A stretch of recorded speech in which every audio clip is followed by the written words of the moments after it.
চোখ রাখবো এই মুহূর্তে আবহাওয়ার খবরে। হাঁসফাঁস গরম থেকে আজই স্বস্তির সম্ভাবনা। শহরে আজ ঝড় বৃষ্টির সম্ভাবনার কথা জানাচ্ছে আলিপুর আবহাওয়া দফতর। দক্ষিণবঙ্গের বিভিন্ন প্রান্তে ঝড় বৃষ্টি হতে পারে। আমরা বিষয় বিস্তারিতভাবে জানবো। আমাদের প্রতিনিধি প্রীতম দে আমাদের সঙ্গে রয়েছেন। প্রীতম, এটা কি কাল বৈশাখীর ঝড় বৃষ্টি, কি জানা যাচ্ছে?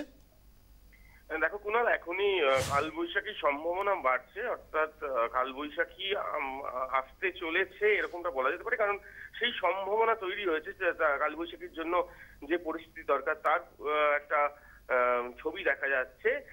যে মেঘ এতদিন ধরে দক্ষিণবঙ্গের আকাশে মেঘ আসছিল, উড়ে যাচ্ছিল, কিন্তু এই মুহূর্তে আজ সকাল থেকে আগে থাকতেই পূর্বাভাস দেওয়া হয়েছিল যে আংশিক মেঘলা থাকবে আকাশ।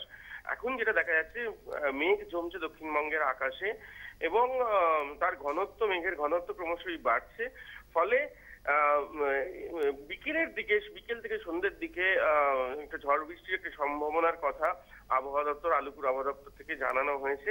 এবং তার পরিমাণ, এই ইন্টেন্সিটি কতটা হবে, মেঘ জমার আদৌ সেই জমা মেঘ থেকে ঝড়ের পরিস্থিতি তৈরি হবে কিনা সেটা আর কিছুটা পরে জানা যেতে পারে। তবে ঝড় বৃষ্টির একটা সম্ভাবনার